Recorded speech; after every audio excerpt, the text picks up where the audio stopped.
Welcome to St Paul's Cathedral this evening to this conversation about transhumanism. Welcome if you're a first timer to the Cathedral. I'm Ray Cleary, I'm the Acting Dean until the 13th of October when my successor takes over. This cathedral sits at a very significant place in the city of Melbourne, and I regard it, and many others do, as the People's Cathedral. It welcomes people of all faiths and no faiths, and it's been a place where great celebrations, reflections on such things as the Bali tragedy and the Port Arthur tragedy, where this cathedral is normally overflowing with people. Earlier this year we had a conversation during the Atheist Convention, and there was around 800 people sitting in this cathedral for that night. Let me explain the procedure for the night. We have 3 speakers, and each speaker will speak for 10 minutes. Then 2 minutes each to make a couple of comments about the presentation from the others. Then we're going to have a question and answer time. And there's a microphone in the centre of the aisle there, and I'll encourage you to ask questions, and I will try and moderate them and as we go along. So once again, thank you for coming. It's a great pleasure to have you here. And I'm going to invite now Mr. Adam Hope to introduce our first speaker. Where is he? Adam Hope. Forward. Oh, sorry. That's okay. It says Hope on my note, so... Okay. I didn't know I was giving an introduction, so I'm prepared. So, our first speaker, I imagine, is Randall. Randall is a neuroscience hiring from his Dutch heritage, and he's down in Australia, and he's visiting a lot of the neuroscience foundations, like the Centre for Neuroscience in Melbourne Uni. He also had a speaking engagement at Monash University. On the weekend, he's going to be speaking at the Singularity Summit, which is going to be covering a lot of these details in more detail. So, Randall, I leave it up to you to take the stage. Thank you.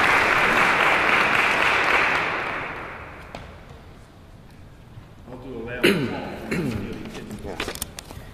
So this is indeed a wonderful place to be giving a talk. I've never given a talk in such a beautiful hall before. It's really marvelous. So I heard what the topic was going to be. It was going to be transhumanism, or the future of transhumanism, or transhumanist future. And apparently I'm the person here who's going to be introducing the concept or defending it, or in any case I'm the advocate. That's interesting because I have sort of nuanced views about that, I would say. Let me just introduce myself a little bit first. I think that's probably the best place to start. As Adam already said, I'm a neuroscientist. That's certainly my background. I'm not simply in neuroscience because I'm interested in studying the brain. I got into this because way back when I was 13 years old, I was interested in absolutely everything. And I wanted to compose, I wanted to write, I wanted to explore. And I realized very quickly that I was running out of time and I was running out of capabilities. I just couldn't do all of that. And when I started thinking about where that came from, it had a lot to do with who we are, what we are. And basically, a lot of this is going on up here, and ultimately that led to neuroscience. And it led to a very specific project that I'm working on. I'll talk a little bit more about that in a second. But let me just say something about what makes us who we are and what's interesting about that. So, one of the things that we often don't sit and think about, something we don't realize, is that really, if there was nothing going on in your brain, if no things were being processed, then you couldn't experience anything. So, let's say my standing here and being able to touch this, the fact that I'm feeling it isn't really me feeling something. The atoms in my fingers aren't actually in contact with the atoms of this table, because they never really do contact one another. It's mostly space, it's vacuum, and there are some forces between the nuclei that are there. A signal's traveling up my arm and it's going into my brain, but I can't really tell that that's there either until it reaches my brain as being processed in some form. So in reality, everything that's going on, is it visual, is it touch, is it hearing, all of that only means something once it reaches the brain and is becoming part of my experience. It's being processed. So that really, to me, is the heart of what does it mean to be?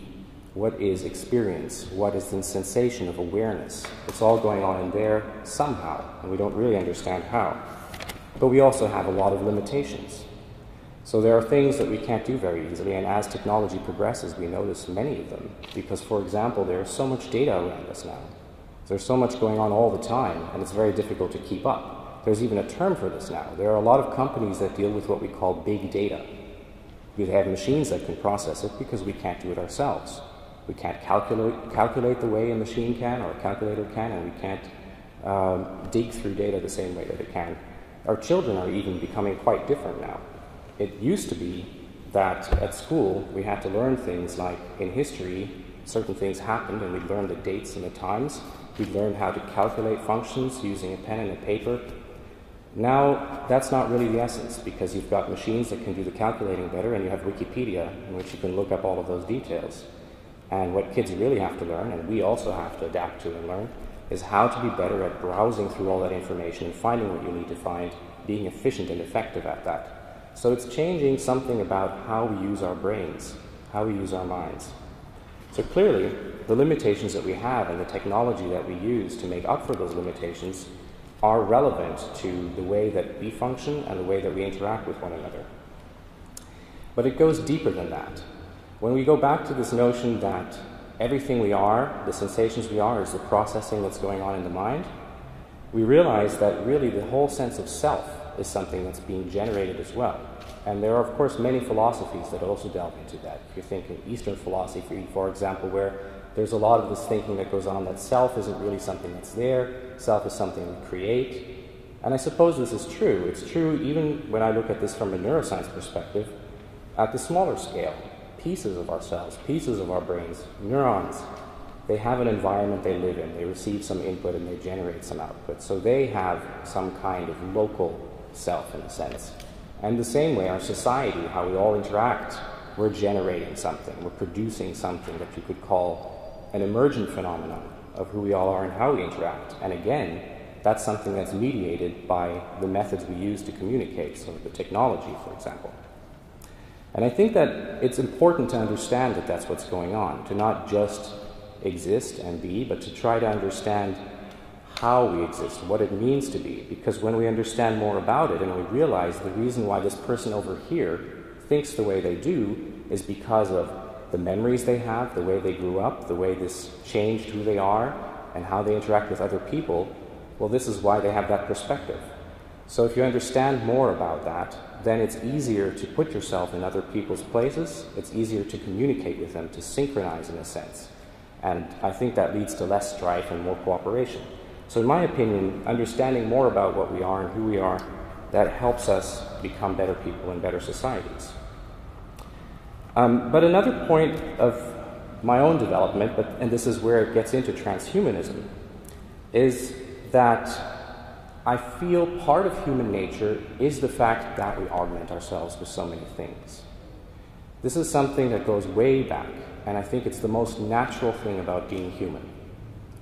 We have clothes. This is why we live in climates we otherwise wouldn't live in.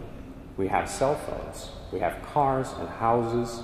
We wake up because an alarm clock wakes us up, not because the sun comes up. All of these things are changes, modifications of what it would be to just be a human in the wild.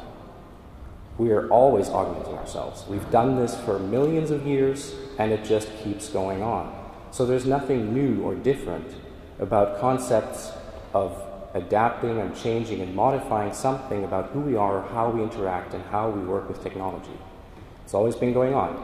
And there are some directions that sometimes sound more extreme in one way or another, but we know from the past, when we look back 10 years, and we think about how society used to be, and that there didn't used to be cell phones everywhere, people weren't constantly on Facebook and stuff like that, things were just a little different, and it might have been hard to imagine what it would be like right now. But the kids who are growing up now with that around them, they think this is the most normal thing in the world. So even technology that seems radical, that seems to change things a lot, becomes just a part of what we're used to. Becoming used to things is also a very natural thing about being human. So I think that it's not just something we can do to go forward and change ourselves, augment ourselves to be more adaptable to different circumstances. I think it's the essence of what being human is. And we shouldn't just stand by and see where the environment takes us, where challenges take us, but we can actually address this directly. My personal view is that most of where we focus our attention is limited to the environment and limited to the challenges that were around when we were hunter-gatherers and when we were developing and our brains were developing and our physiology was developing, but that we need to look further than that. Because a lot of the things that we're doing right now change the environment. They change the challenges that are coming up. We may even be competing with other intelligences soon if we create artificial intelligences that may be better at some things than we are. Or we may be dealing with challenges such as environmental challenges or, God knows, asteroids hit the Earth every once in a while. This could be something major. So we have to assume that the environment isn't a static thing either. It changes as well. Challenges change. And all of evolution has been the development of a random variety of things, sort of branches on a tree, some of which get pruned when they don't fit well with the selection criteria that were around at the time. But it doesn't mean that you can easily hop from one branch to another when the challenges change or the environment changes. You need to prepare for that. And I think that the best way to prepare is to make our species as adaptable as possible. And that's really what my project is about in the end. So what I do is I lead a project that looks at how can you take the functions of the mind as represented in the mechanisms of the brain and implement them in other kinds of substrates, in different sorts of platforms. And how can you apply this directly to humans as well? How could you transfer thoughts? How could you transfer mental functions of this person into another type of substrate that can perform the same computations so that you can carry it out there? And then, for example, have a physiology that is better suited to live in a different kind of environment. Let's say you want to go on a trip to Mars and you want to set up a colony there. Are you going to change Mars into another Earth? Are you going to constantly carry around the same biosphere and make sure that you can live in that? Or do you change yourself to suit that environment better? Do you live with the environment the way it is? Those are choices that we have. And it's not clear why we should choose not to do these things. I think there are very good reasons to do them. So that's really the project that I'm working on, and it's a matter of pulling together a lot of different projects in different labs that are working on different parts of the problem. And in so doing, I got involved, or I was pulled into this concept of transhumanism. I stayed away from it for a long time thinking, no, I just have to be a neuroscientist and build up my credentials, because if somebody says, oh, you're a transhumanist, then no one will listen to you anymore. What does transhumanism even mean?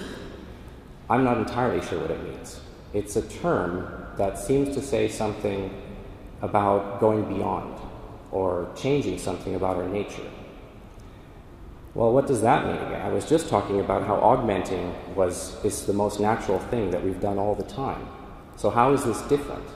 I think the difference is really that people who consider themselves transhumanists say that yes, we have to embrace technology as a way to move forward, even if it means changing some aspects of humanity, of ourselves, that are pretty important.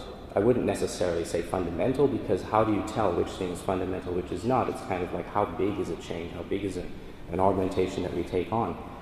But it means saying, let's embrace that. Technology always moves forward. Changes happen. We should use this and direct it in a certain way.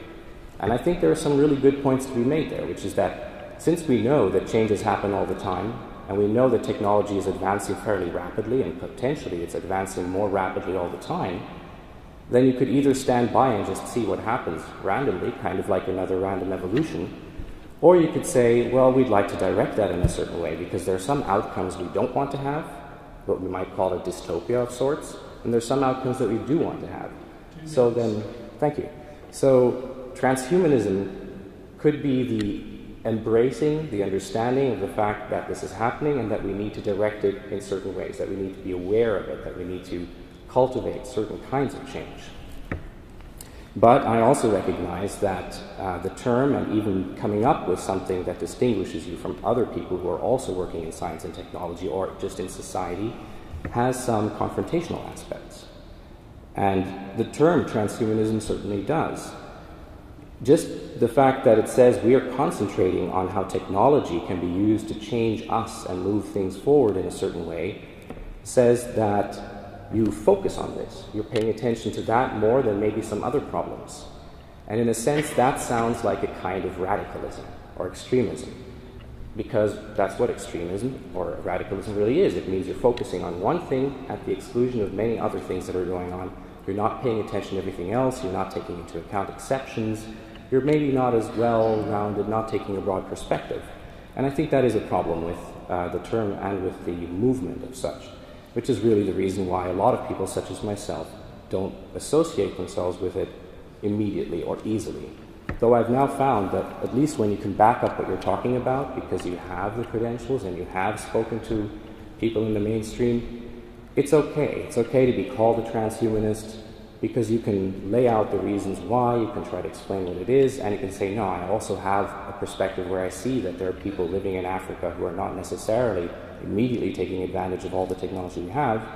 But on the flip side, I can also see that it is exactly the kinds of technological developments that we do, like the development of the cell phone, that easily take hold there and quickly move things forward. So there are the advantages.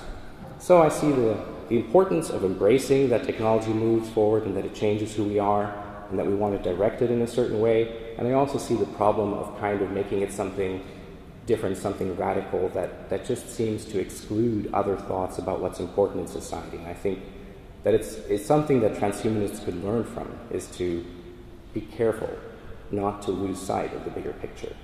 So I think that's probably how I would introduce myself in the topic here. Thank you.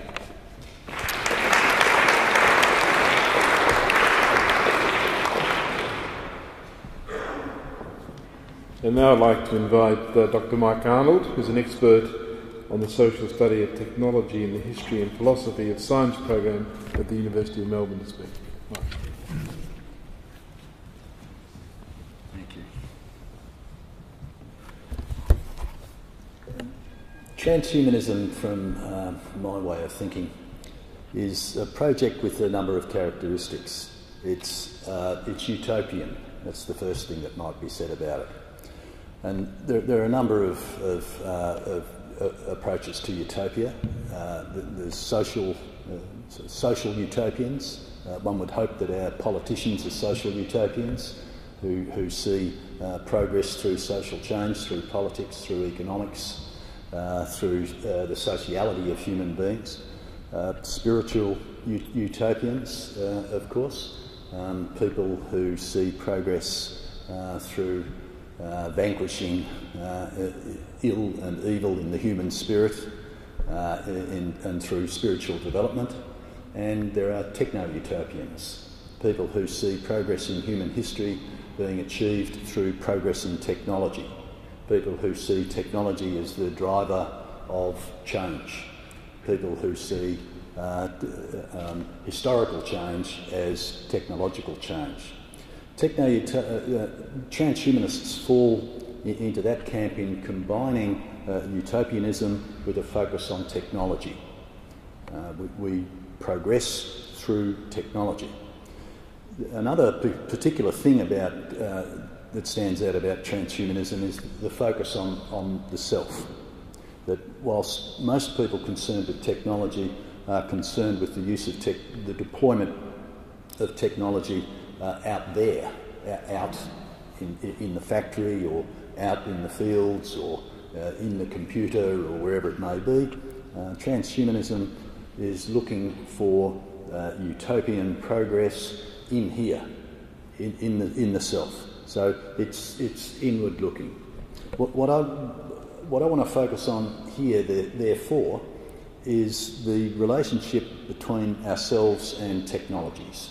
What relationship do humans have with non-humans in general, and with our artefacts, with our technologies in particular. Transhumanism is a humanist project, and what I mean by that is that it's human-centric. And in important respects, as a branch of humanism, transhumanism, I think, doesn't make sufficient allowance for the agency of non-humans. It doesn't make sufficient allowance for the way our artefacts, our technologies act in the world. But having said that, I've got to give transhumanists a lot of credit for being more symmetrical than most in their treatment of technologies and humans and non-humans. That is, for the most part, people who work with technologies, I think, take our relationship with technology to be a one-way street. That is, they take it that we act upon technologies, and through technologies we act upon the world. Not the other way around. So in the case of a simple technology like a stick, where an early human or a pre-human takes a stick from the ground, we see a very important transformation take place. The transformation from an object in nature to an artefact. The transformation from this natural thing to a digging device or a striking device or something similar. And that is a profound transformation. But it's not nearly as profound as the transformation of the human to a digger or to a stabber, to a killer. It's the transformation that takes place in the human being rather than the transformation that takes place in the artefact. I think that's the important thing. The thing, at the crux of the argument here about the relationship, the transformative relationship between ourselves as humans and non-humans, is that we are not making use of technologies and entering into this state of change, into this progress, into this transformation unilaterally. That is, technologies don't act in accordance with pure will. We are not magicians that can construct technologies as we wish them to be, as we desire them to be, to act in the world in accordance with our unadulterated, unmediated, uncompromising desires and wills. That is to say, technology has its own way of being in the world. Non-humans do. Technology allows us, and technologies and non-humans as a greater class of being, allows us to do certain things and prevents us from doing other things. It insists that we do certain things, and it absolutely prevents us from doing certain things. In the way we negotiate with the technology, in the way we dance with the technology, our own way of being and technology's way of being are each changed and are each animated and are each engaged. The technologies like the stick have had this transformative role. The technologies looking to the future that are likely to be important in transhumanism include chiefly, I think, electronic engineering and software engineering, particularly artificial intelligence and neural networks and that kind of thing.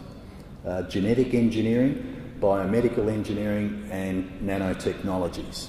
If we can bring these technologies to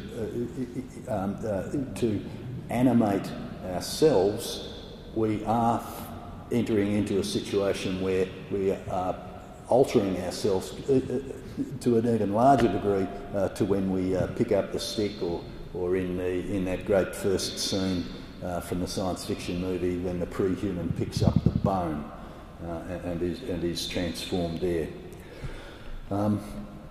So the question is not so much how we will shape genetics, how we will, as in genetic engineering, how we will shape software, as in neural nets, how we will shape biomedical technologies and so forth. The question is how these technologies will shape us.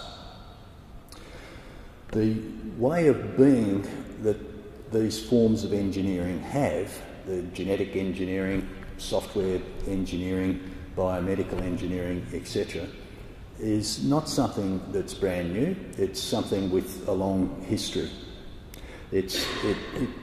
The principles, the structures, the frameworks by which they operate are the same principles and frameworks and structures, I argue, as other objects, other artefacts in the technological life act in accordance with. It's premised on a number of principles, I think. The principles that characterise the technological life, the shaping of the world and the shaping ourselves through technology, firstly, the role of calculative reason. Calculative reason, not judgment and not contemplation, governs the shaping and the deployment of the technology, which then governs the shaping and deployment or redeployment of ourselves as transhumanists.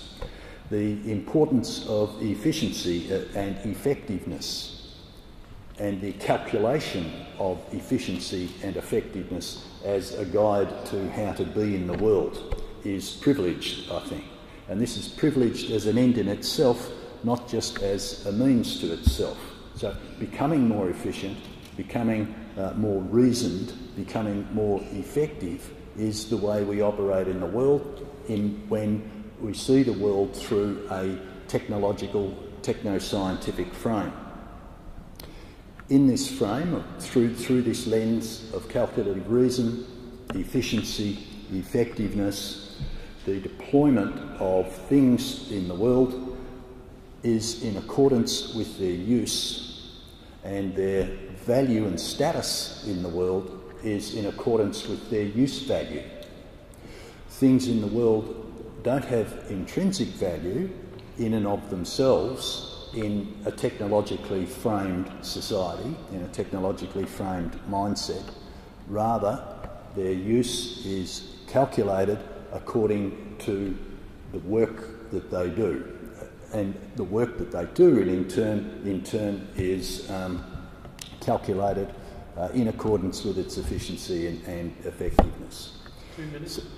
Thank you. So, for example, in Tasmania, for 20 years or whatever, there's been debate about what to do with the forests, and there's been a number of options that have been suggested over the years.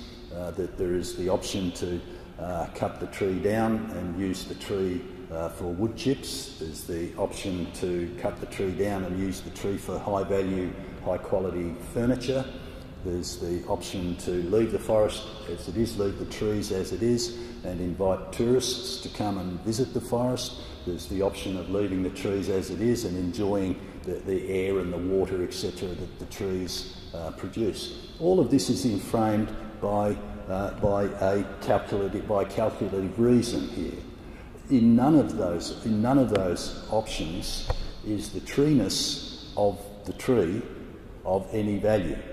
All that is of value is the use value of the tree. So when we see ourselves in that same context, when we see ourselves through a lens of questing progress for ever better, more efficient deployment of the body, of the mind, etc. We're seeing the world through this lens, this questing desire for ever more power, ever more productivity, ever more efficiency, ever more effectiveness. Principles that have long enervated the technological world not invented by transhumanism by any means, but continuing to motivate the transhumanist project, I think. Thank you.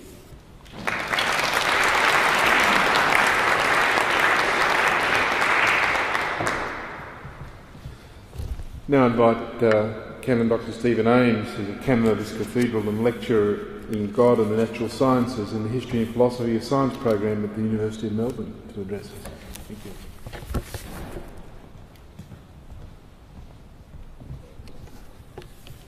I'm here tonight to speak from a theological standpoint. Before I do that, I'd just like to say that, and it bears on what I'm going to say, is that there's a display here about transhumanism, and I do hope the transhumanists here in the audience, and Randall as well, that you find that we've done justice to, at least at the level of an introduction to you. And I hope you might have a look at that. It should be lit up by beautiful, bright, technologically advanced lights. Usually it is, but they've been stolen. So we're not quite in the dark, but we could be more in the light. The standpoint that I particularly want to highlight is we need to be as innocent as a dove and wise as a serpent about the human condition. For theologically, we would want to say, Christians would want to say, human beings are created in the image of God. They are endowed with extraordinary power. The term is regal power, dominion. And in a universe that itself is massively intelligible and filled with power. And that the risk, therefore, according to the scriptures anyway, is that humans will become fascinated and adoring of the work of their own hands. And so they become like what they worship. And so this is part of the theme that I want to have kind of hovering here, help me work my way through a conversation with transhumanism. And let's be clear on what is not at issue, at least I think it's not at issue. The continuous amelioration and improvement of the human condition through all available means, including invention and the application of new technologies. This is a value that is widely shared by many people, including transhumanists and Christians. This is an ethical impulse that is to be acknowledged wherever it shows up. And there's more to say about that, but I want to stress an agreement around that ethical impulse to continually to improve the human condition. Another thing that is not, I think, at issue, at least from my standpoint as a Christian, is the speculation about possible future developments in science and technology. This has been very fruitful in the past, and one might think there's good reason to suppose that it will continue to be very fruitful, so that everyone, including Christians, can enter into these endeavours in good faith. The care is to be as innocent as a dove and wise as a serpent about the human condition. The potential for things to go wrong is clearly acknowledged to the transhumanist literature and people that I've had conversation with. I want to stress that there are theologically, historically and theologically, there are strong grounds for Christians and others, but to engage in sciences and in technology. In my view, there are no grounds for being anti-science or anti-technophobic or being technophobic, just as long as we are as innocent as a dove and wise as a serpent about these matters. Some parallels between transhumanism and Christianity. Transhumanism says, transhumanism says the universe's destiny is to be saturated with intelligence, with super intelligence. Christians say the universe is created through the divine logos from John's Gospel, chapter 1, and so is already imbued with many logoi, the vast intelligences of created things, and these express creation by the logos. And what's Christian eschatology? Well, it's the coming of the reign of God in glory to transform the universe, to raise the dead, to enable communion within the whole created and the whole transformed creation in which God will be all in all. Here's a couple of other parallels. A crucial moment in the long cosmic story, according to transhumanism, is the coming of the singularity, which is the coming together, the convergence of a vast range of technologies that will generate super intelligence. But in what form will that take? It's very difficult to see beyond this horizon, which has dates certainly this century. certainly for some people before the middle of this century. Another comparison, the possibility is that we're all living in a vast computer simulation into which those super-intelligence running the simulation could intervene. For Christians, a parallel here is the Christian understanding of God creating the universe and sending the divine Son from heaven to be incarnate in the world, to pave the way for God to be all in all throughout the universe. And then just one more I mentioned.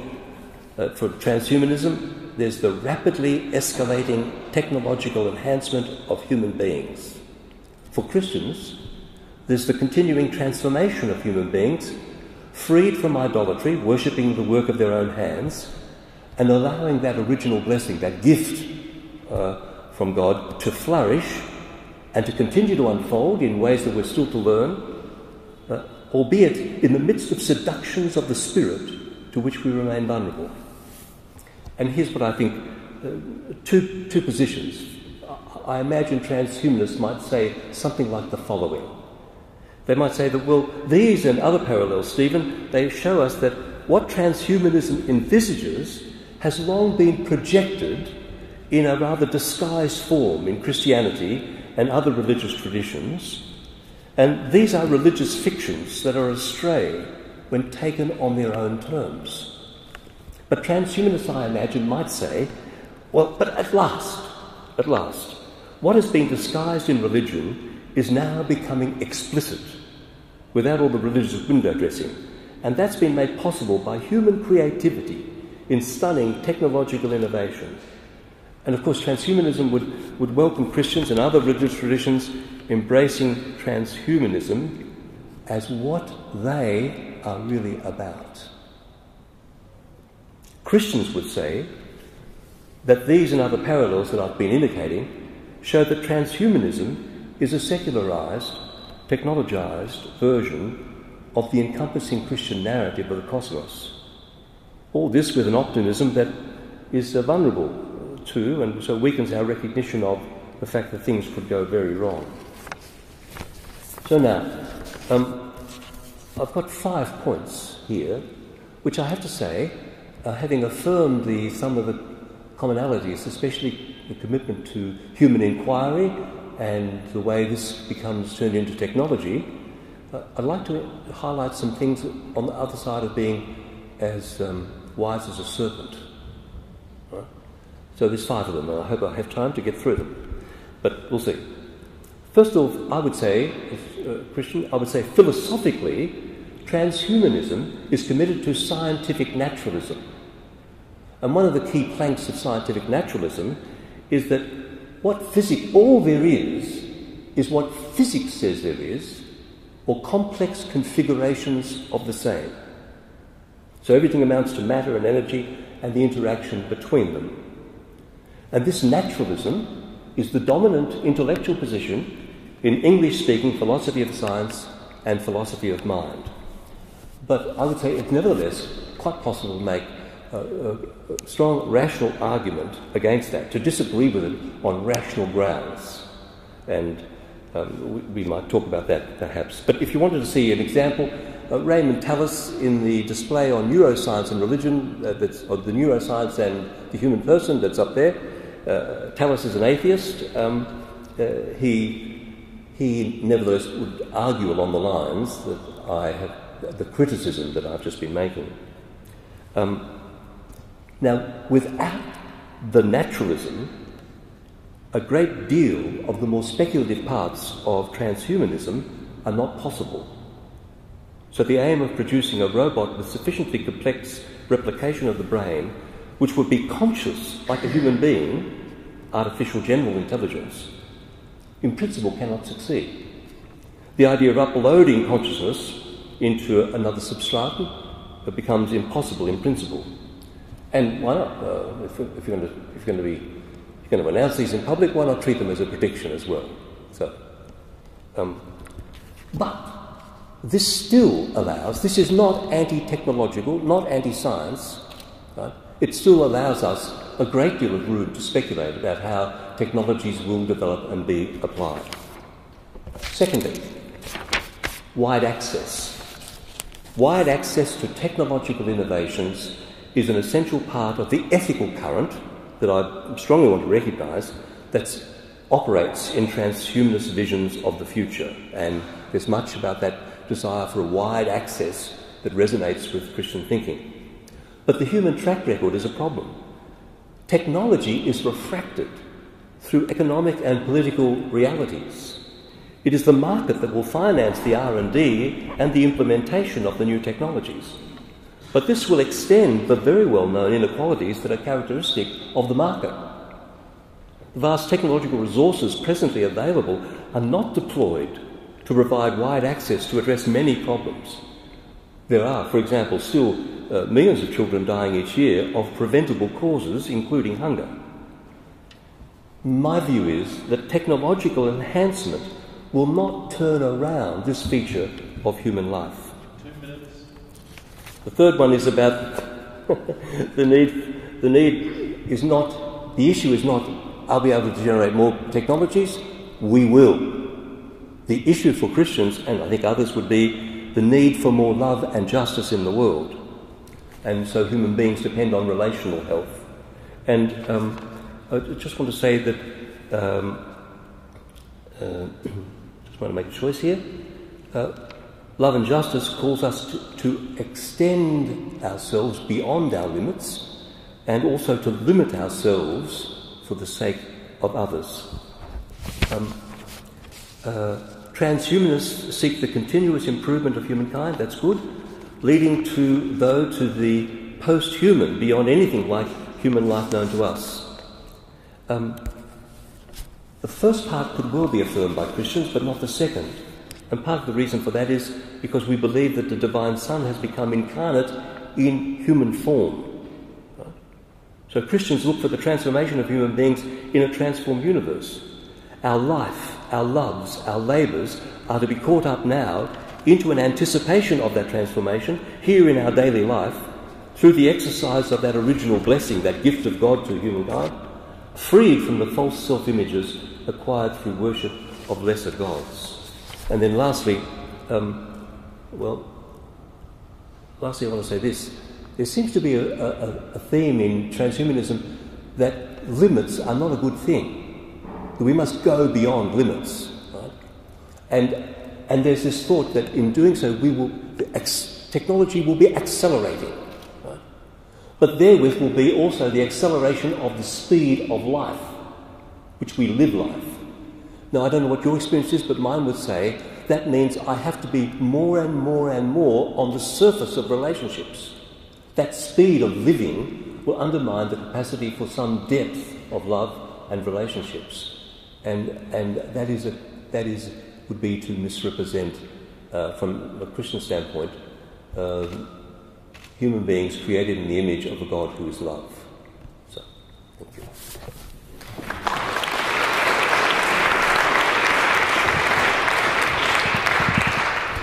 Now I'm going to invite our three speakers as to whether they'd like to come up and make any other comments in response to each other, or you've got a minute or so to develop a point that you weren't able to do in your 10 minutes. Before I ask for some questions and comments from the audience. So there's one thing that came to mind actually while Mike was speaking, because I realized all of a sudden that there is a whole other group of people out there who are already transhumanists and they didn't really know it. And this, I don't know if they exist here in Melbourne, but I know that back in San Francisco we have a lot of them. And they're called self-quantifiers. These are people who like to measure everything, and they like to change how they live based on the technology they use to measure what they're doing. And I realize now that I do it myself, and probably everybody does. Everyone who has a calendar or a scheduler or something like that. And I in fact have a relatively complex one that helps me do things in a very efficient way. But I've realized a long time ago that it meant that I had to adapt to it a lot. And I tried to adapt it to me too, so that it would work better together. And this seems to be kind of the struggle that you were talking about, which is that all of these technologies have certain constraints, and we try to make those constraints fit the way we like to work with them, but of course they change us too.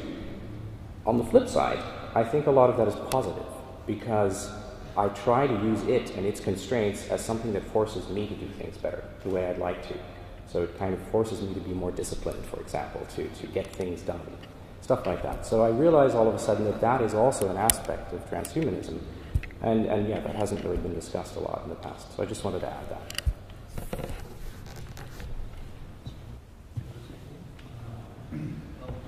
I was going to say I have one of those things that won't connect with each other either. And I spend half my day trying to connect with it too. So.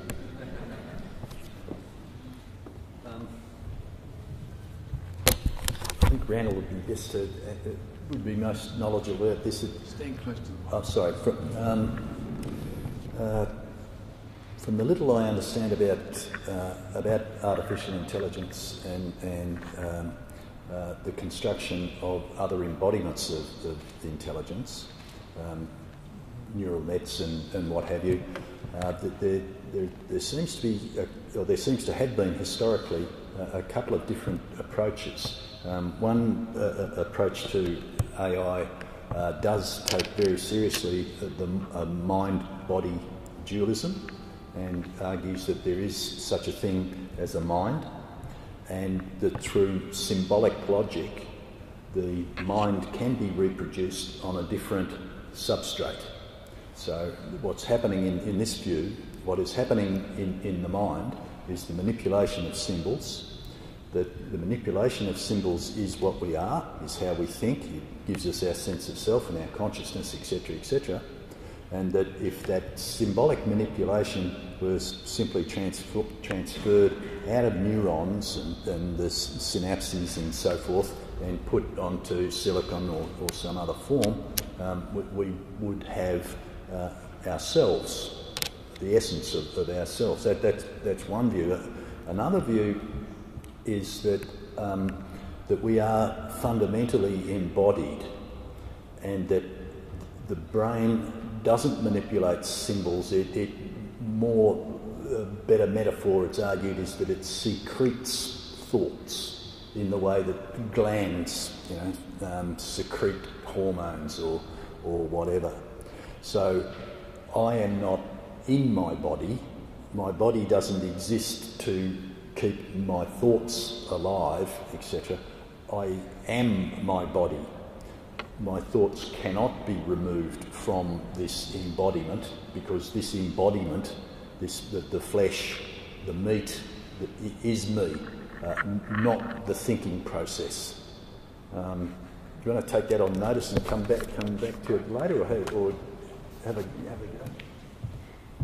Absolutely. I'm very, very familiar with this particular line of argument because, of course, that comes up all the time. And the truth of the matter is that we don't really know. We don't know for sure if we need to consider, let's say, every single aspect of what makes a brain. Let's say we have to consider the atoms that it's made of, the type of material, to make sure that it would be exactly the same thing and produce the same type of secretion, I guess you would call it then.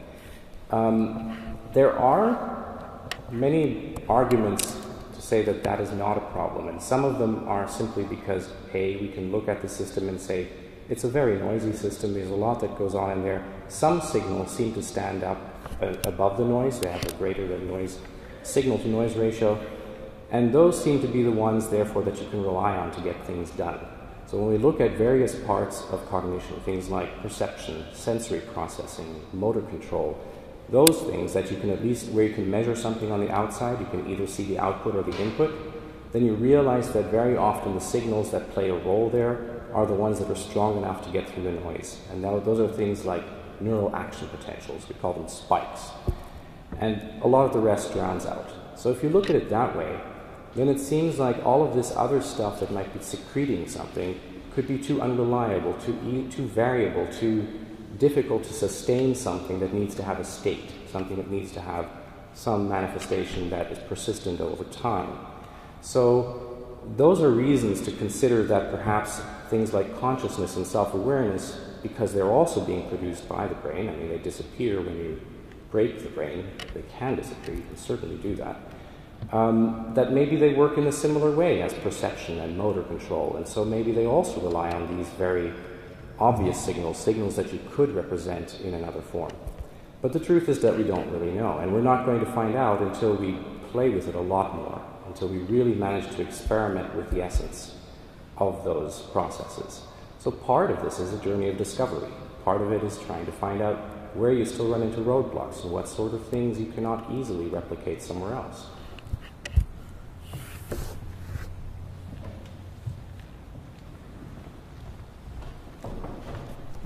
I think it's very interesting that the three of us have, in one way or another, talked about the impact of technology on the self, or deeper, something deeper, as Randal was saying, down into neurons, but I would say also deeper in other senses as well, about the human person. And in this regard, the whole discussion of measurement is important, because we're in a context where if you can't measure it, it's treated as not real. Right? But on the other hand, Mike was talking about the distinction between calculative instrumental value and intrinsic value. But if intrinsic value is measurement an appropriate application or approach to intrinsic value. And by the way, if we're talking about intrinsic value as distinct from instrumental value, does that mean we're talking about unconditional value? But if we're talking about unconditional value, this is a question, or no, it's more than a question, it's a comment. It means that our worldview cannot be that everything is conditioned by everything else, because then there wouldn't be anything unconditional. So our worldview would need to include something that is beyond all conditioning. On the other hand, this is in no way a consideration if measurement prevails and calculative reason is all that is involved. Right? And then, lastly, I've got a concern about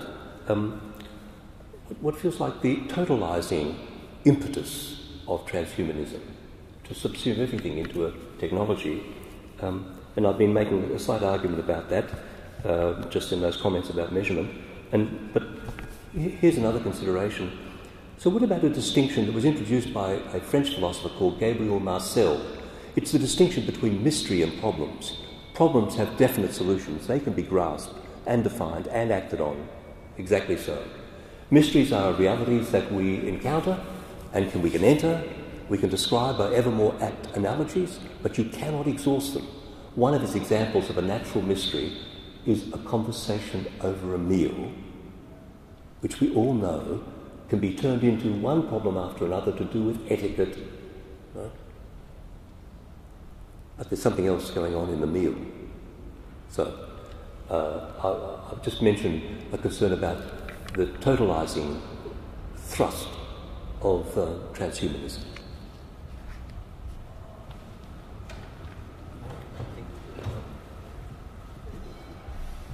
I suspect that we're all transhumanists here, in a sense.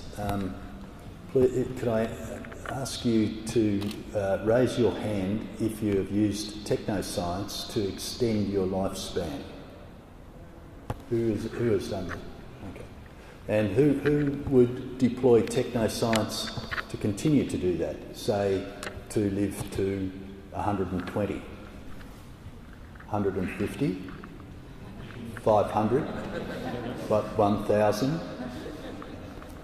and to live until one decided not to live. In other words, all death is suicide. Hands up.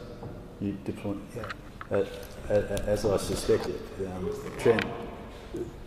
the one that's dying? Who is the one? Yes. Who is the one? I'm sorry, I don't follow the question. Are we the same person?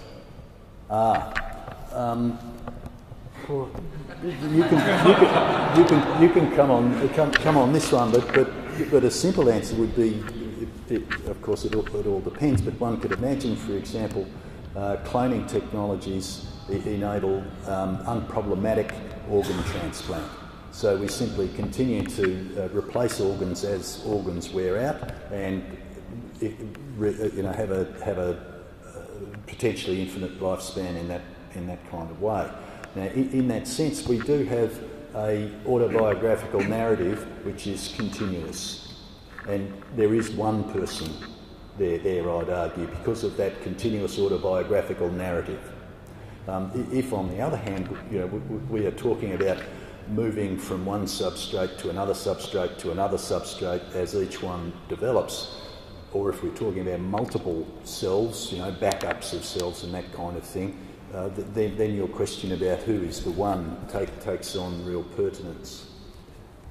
Yeah, so I think part of the question is really about which method or process you use to do this extension of life.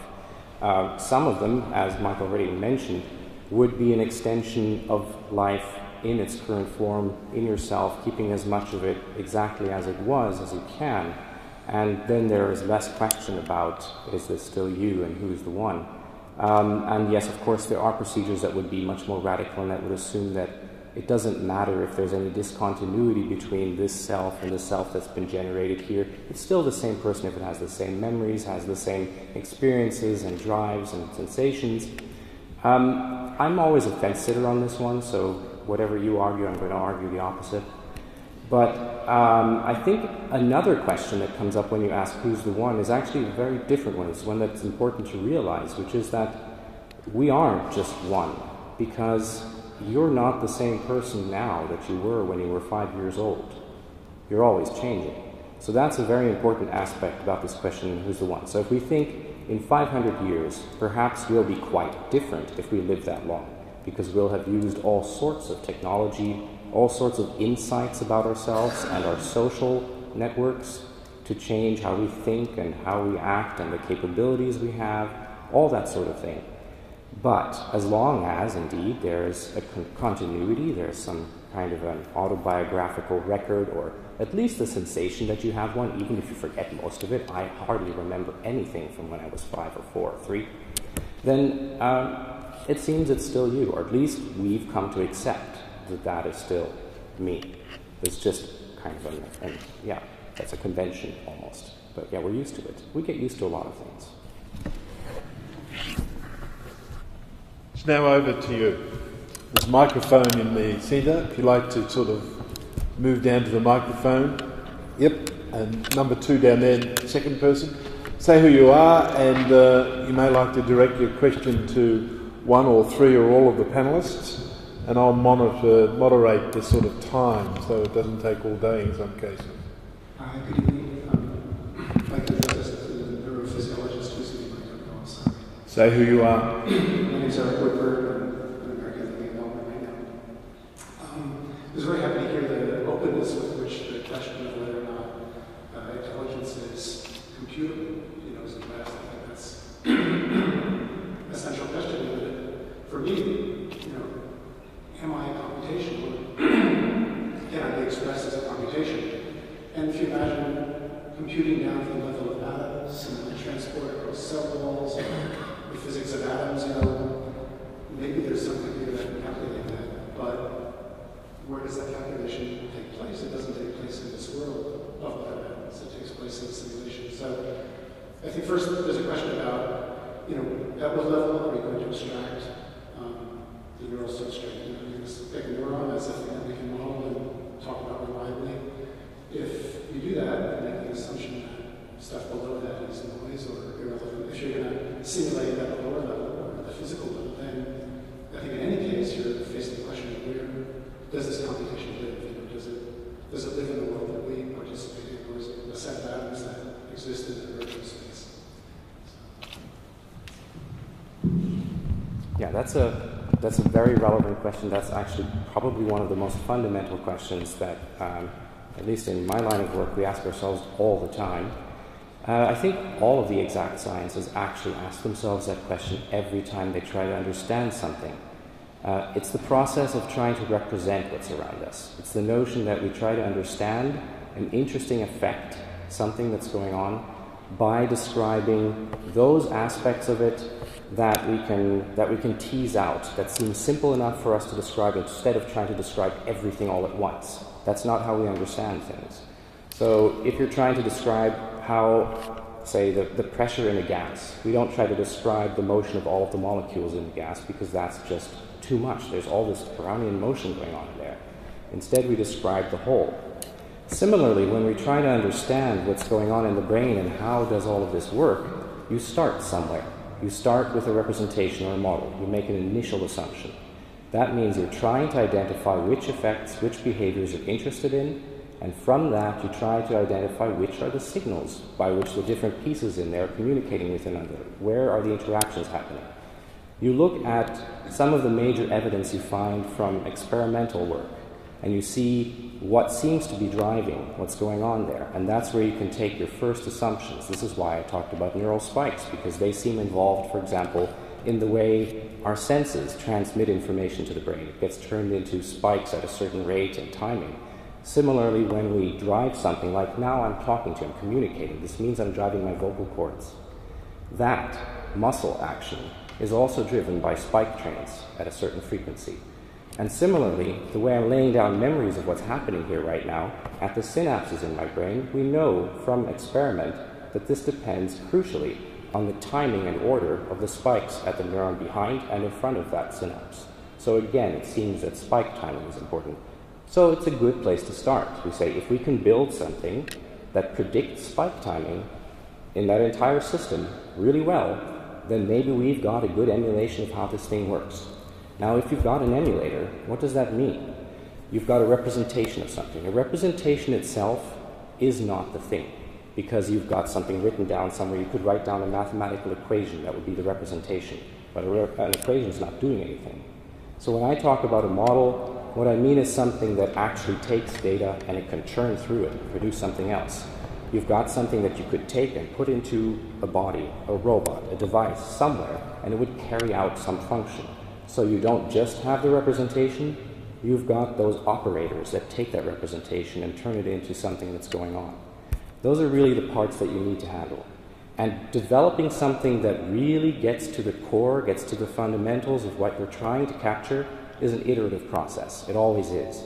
You start somewhere, when you notice which things are missing or which you haven't captured properly, then you go on and you find the next piece that you need to add. So it goes on like that, and that's what we do all the time in science, of course.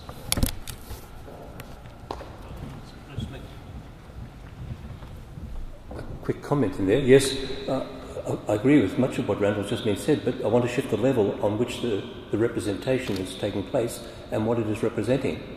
So one of the important matters would be, one of the great phenomena on the planet is human inquiry. And so how should we represent that? So I'm now drawing on the work of a philosopher called Bernard Lonergan. And so one of his points would be that what are those operations by which we know, call them cognitive operations, what are they? But then why is doing that knowing? That is epistemology. What is it that when you know, using those cognitive operations, what there is? And the cognitive operations he wants to identify, he says that are recurrent. We can identify them in all our thinking and processing. Be sensitive to your experience. Be intelligent, that is understanding it. Be rational, that is make a judgment as to whether that understanding is correct or not. And be responsible in acting on your best understanding, which you've made a judgment about. If some such account like that is accurate, then what I want from evolutionary theory and neuroscience, and anything else that's in the play as well, is an account of human beings that will not falsify that account of human inquiry. I need a science that supports rather than undermines an account of human inquiry which drives the sciences as well. And my claim is that the naturalism cannot do that. Not that we shouldn't be doing stuff in neuroscience and other sciences. We should. I too have a PhD in physics. Of course we're going to be doing it. It's a question of what is the frame that allows you to hold it all together.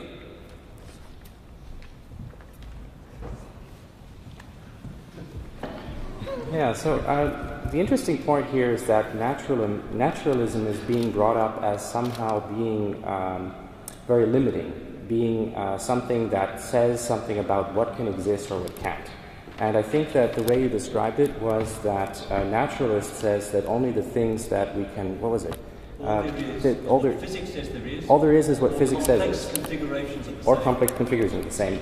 This isn't the way that naturalism... I guess this isn't the way that I think about it, certainly, but maybe that is the right definition. But I think that a lot of people that I know and I've spoken to, my colleagues, we understand that when you describe like that, when you talk like that, all you're saying is that only those things that we can describe with the physics that we use today, with the knowledge that we've acquired, are the ones that we can ask physics questions about. So those are the things that you can examine within that constraint. That doesn't mean that they're the only things that are, because you can still improve the way that you can describe things. You can broaden that. You can change your perspective as you acquire new evidence, as you can inquire more, as you have better tools to investigate and ask other questions.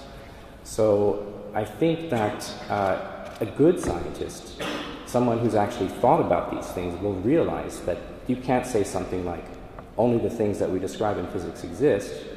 All you can say is that physics is a way of trying to describe things that we have questions about.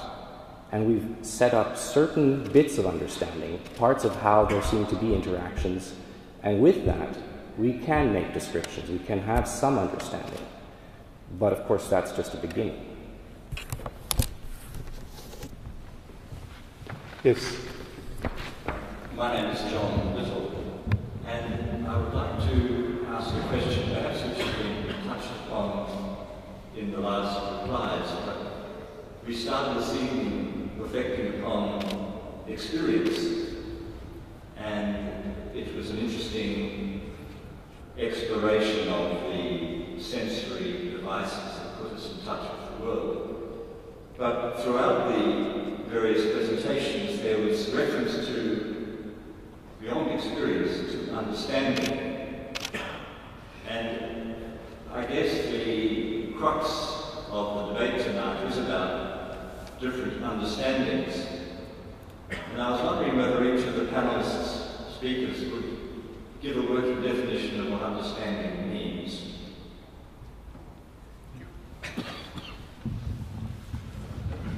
You're the closest. Thank you very much, cowards. Yep.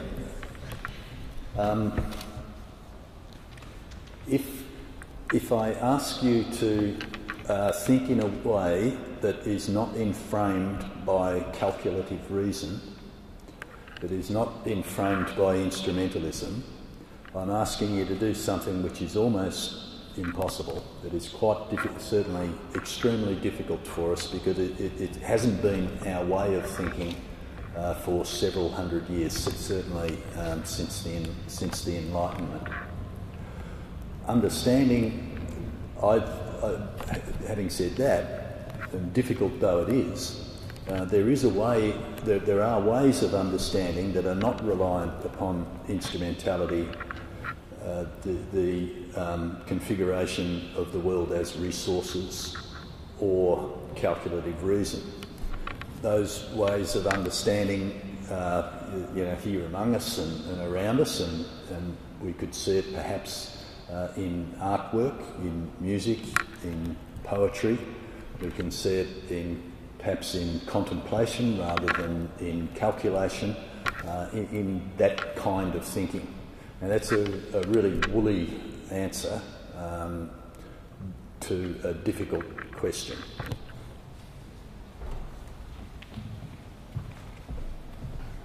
So my personal experience was that when I was a graduate student, I was basically being taught and almost believed that, at least in the neurosciences, we had gotten beyond the point where understanding was even possible, because the systems we were trying to understand were so complex that all you could do was build computational models and see if they worked or not, and if they verified what the experiment had shown.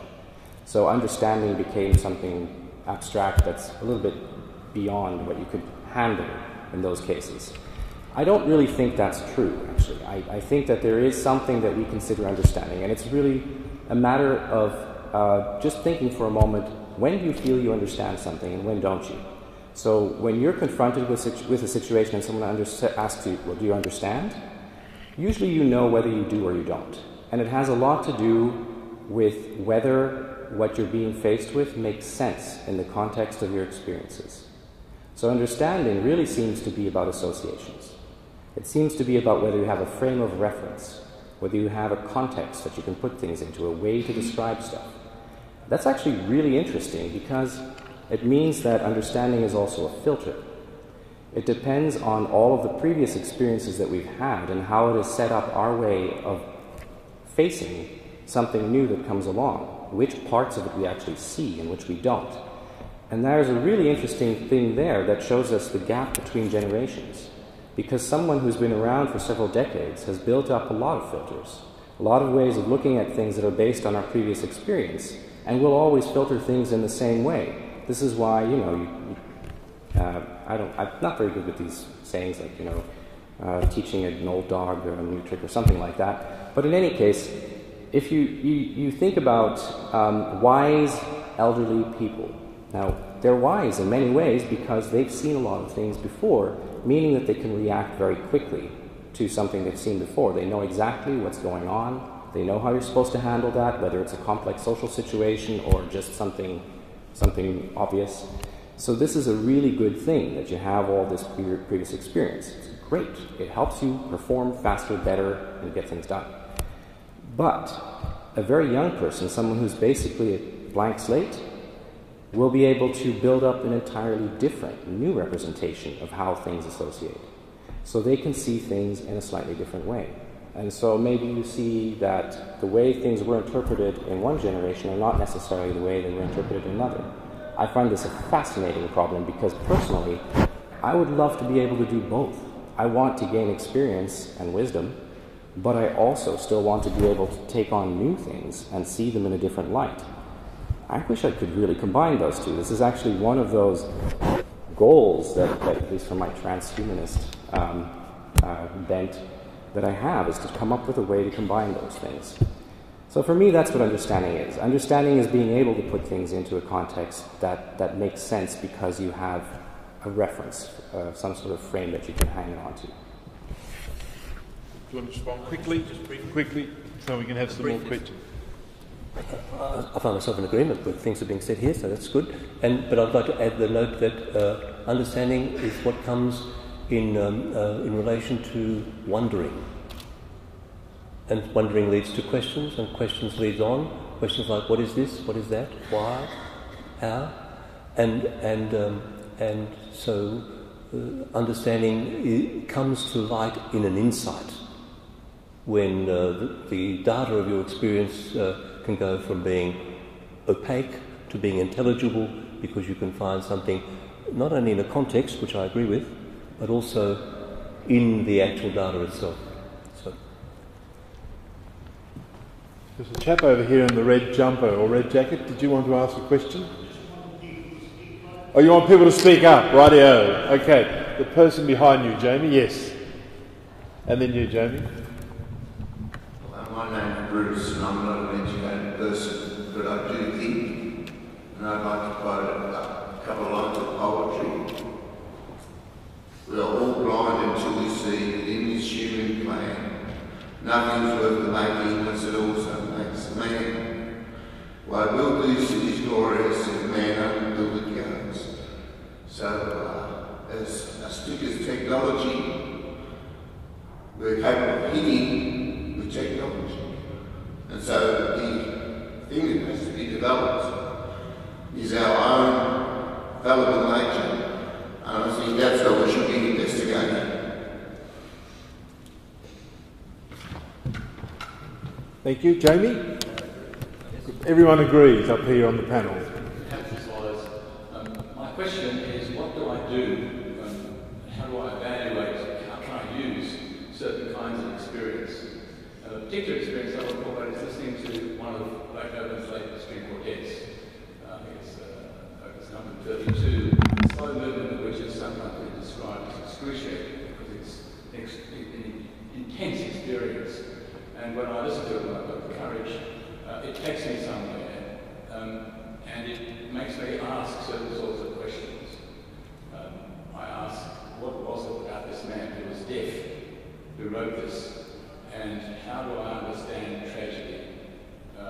It also makes me ask questions, I suppose, of myself about things like, well, what does this life mean? I suppose the question of meaning is one I would ask you to engage with. Ask me, how do I use that question when it's put in the context, for instance, of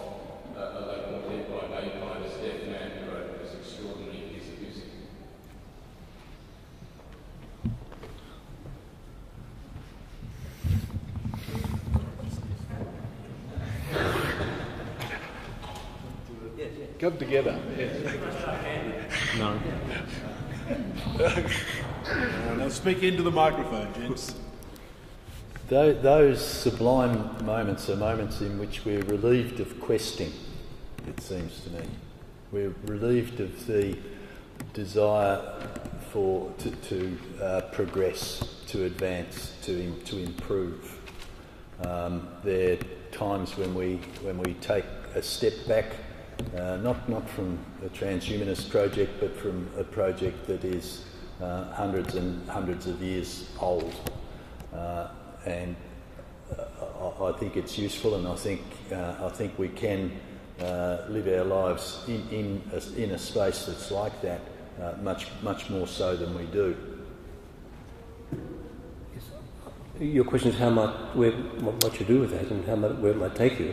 And part of my answer would be, firstly, to be appreciative of the fact that this has opened up for you, that you are alive to this matter, and that what you should do is to stay with what has been opened up and what it is drawing forth within you. And those questions, especially that last one where you ended up about the meaning of life, may find some of its answer in the very thing that is evoking the question. And of course it would provoke one in a way to be attentive to resonances with other parts of one's life where a similar awakening occurs. And if we are right about the intelligibilities that might come into view, these all might come together. And that might feed both an answer and further questions. I agree with the views that have been expressed about experiencing this, but I think that the matter of what do you take from this in terms of meaning hasn't been fully answered yet, and I'd like to add something to that, which is that meaning seems to imply that there is some way that something is supposed to be perceived. Meaning says that there's a value, some kind of a perception of a purpose. And if we're looking at that, then we're talking about goals, we're talking about objectives, we're talking about something that you want or don't want, something that where something should go or shouldn't go. And the interesting thing about that is that a lot of the previous discussion has been about rational stuff. It's been about how do you come up with a machine that can think, or how do you come up with a way of rationally understanding how something works, and something is either correct or it's incorrect. Whereas these matters of correct and incorrect don't seem to come up as much when it comes to goals, because goals appear to precede any kind of rationality. Goals and drives, those are things that come from within the nature of how we're put together. It comes from somewhere before we decide that we need to get to those goals efficiently.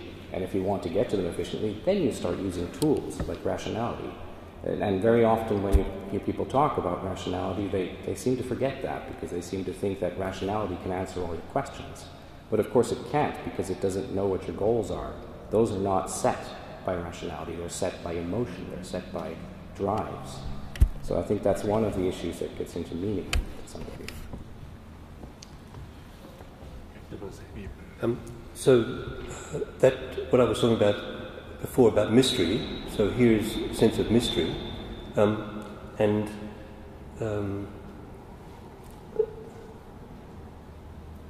I would say yes, this is not in the realm of rationality, but where I would locate this, I mean, I agree with what you were just saying then, Randall, but the place where I would locate this, where it might take you, is a question about what is real. What is the reality of this music, and what kind of world is it in which I'm living where this becomes possible? That would be some of the places where that experience would also take me, and with a sense of mystery that's something I can enter and grasp, right, and give voice to, perhaps, wherever that might lead me.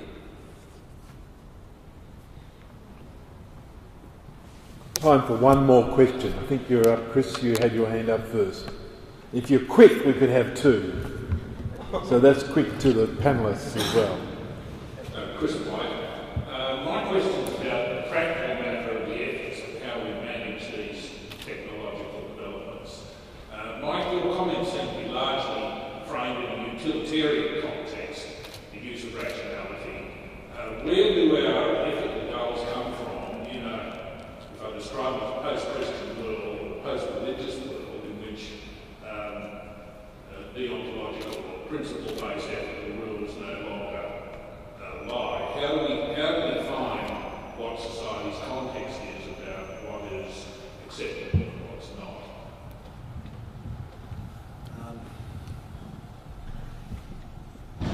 I don't know that I was putting a utilitarian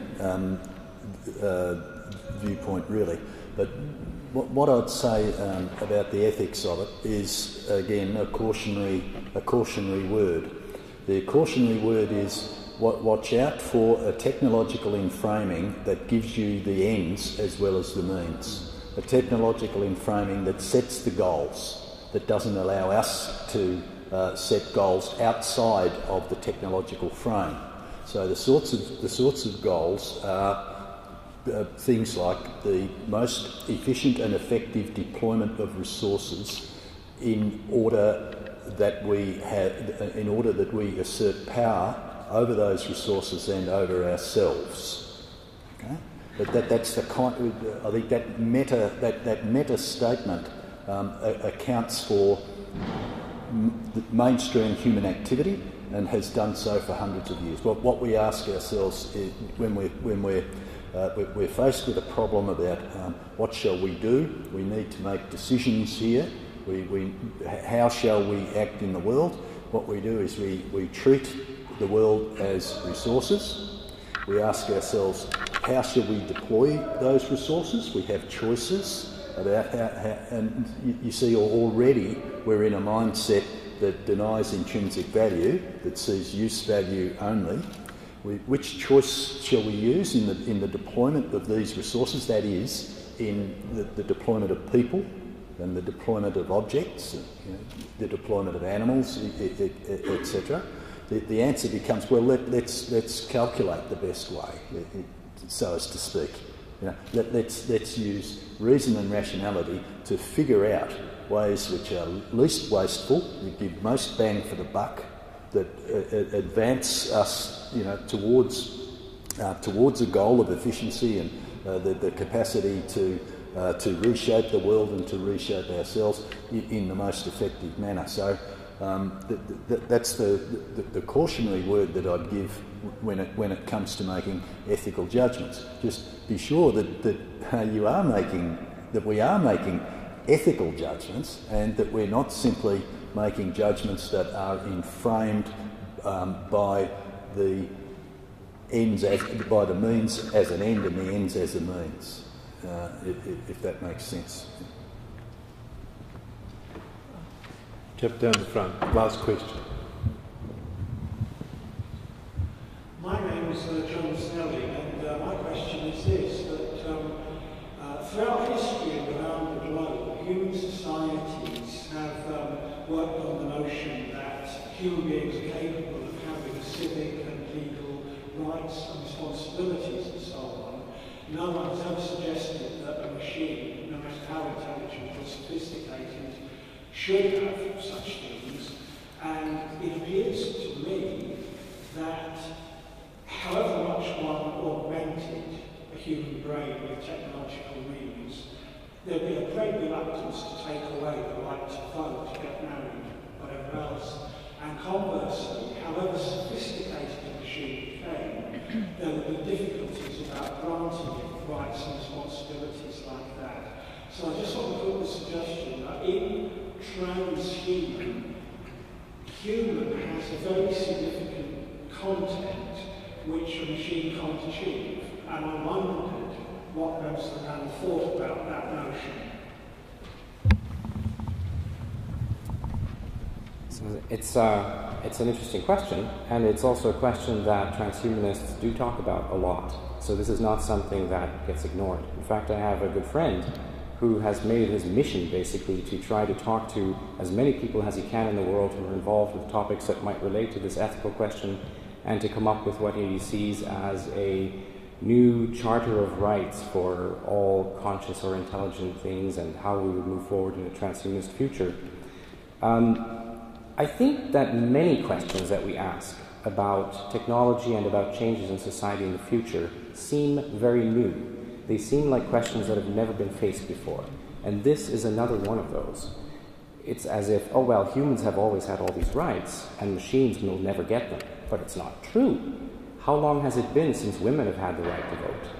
How long has it been since everyone has been treated as an equal? Are we even still treating everyone as equal? So how far have we really come there? A lot has changed. So just as I was describing earlier, you're not the same person you were when you were 5. I think the same way all of our society and humanity as a whole isn't the same now that it was thousands or more years ago. And ethics change, ethics develop, and the same with laws and rights. And I think that just as people in the past may not have believed that a woman should ever have the right to vote because that just doesn't make any sense, in the future it may be perfectly normal and acceptable that a machine that has intelligence and consciousness would have a right for vote as well. Why not? So I think that in transhumanist circles, at least, this gets discussed a lot. It's certainly not forgotten. Yep, I agree with that. Let me sort of reverse it a little, though, and talk instead of about rights, talk about responsibilities and holding technologies to account. Take these propositions, that technologies act in the world, that technologies can and should be held to account for the way they act in the world, for the difference they make in the world. The third one is where we come to a binary, come to a position of choice. We can hold the technologies to account in instrumental terms for being hard to use, inefficient, dangerous, polluting, that kind of thing. And we can and should hold technologies to account in that way. But I think that's far too limited. I think we can and should hold technologies to moral account for the way they act in the world. Now that's an extremely controversial argument, and I've only found about 2 or 3 people in the world who agree with me. And I don't have time to go into the ins and outs of it right now. However, I think I think I can make a credible argument to some people that applying traditional Western ethics, non-human beings can be held to account for their actions in moral terms as well as in instrumental terms. If anyone wants to pursue that, if they send me an email, I'll email them back the publication that makes the argument.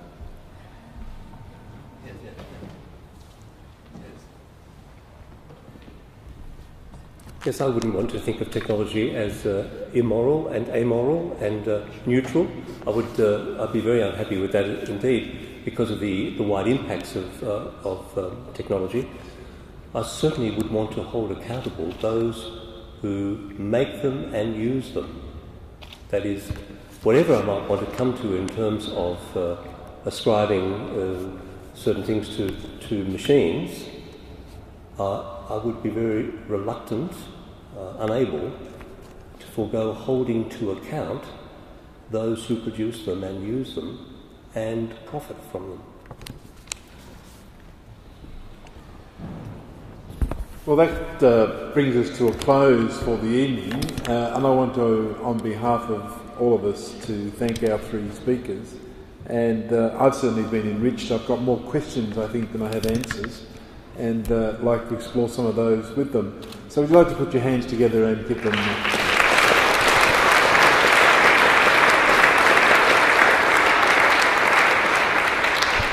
Thank you also to each and every one of you for coming along this evening and participating in this, in between the fireworks that are going out on the left-hand door over there. We hope the door's still there. But thank you for coming along, and there'll be more in this sort of series happening in the Cathedral as a public space as we engage in both ethical, social and moral issues in the days ahead.